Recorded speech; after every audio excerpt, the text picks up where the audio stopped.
You had trauma in our home. And then for the first time as pastors, we were all leading churches of collective trauma. Yeah. It was the first time that everybody was going through the same thing and had very strong feels on how to handle that.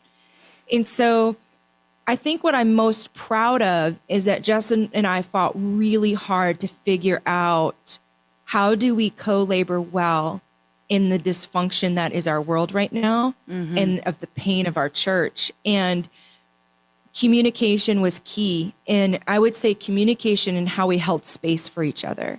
Because sometimes I would meet with the board that Justin wasn't there. There was 6 months where he was working a full-time job in the banking industry and I was leading the church, and he's our vision guy. So while I was keeping the train on the rails, there was no vision, we missed him. And so how we held space for each other was a game changer. And then how we made the hard decisions that were going to probably embarrass us.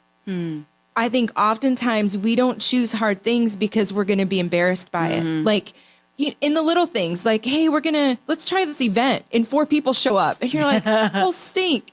Yeah. You know what? Instead of canceling it, let's try it next year. And then 7 people show up. Like we kind of force what we think is going to be the win rather than going, man, we tried, we failed. Sometimes I believe our families and our congregations learn more out of our failure and seeing our character out of our failure than just the wins. Everybody wants to win. That is the goal. Like we want to be growing and healthy. But in order to do that, we have to be willing to hold space for each other. We have to be willing to take a hit to our pride and know that we're not going to have all the answers.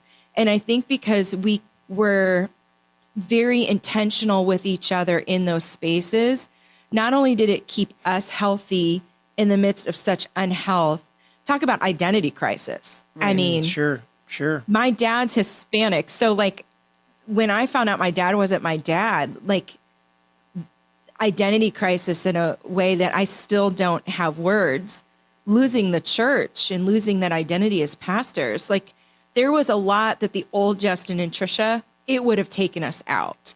But when you truly know who you are in Christ, the grief in the loss is still really real. What is different this time is that it did not change my value.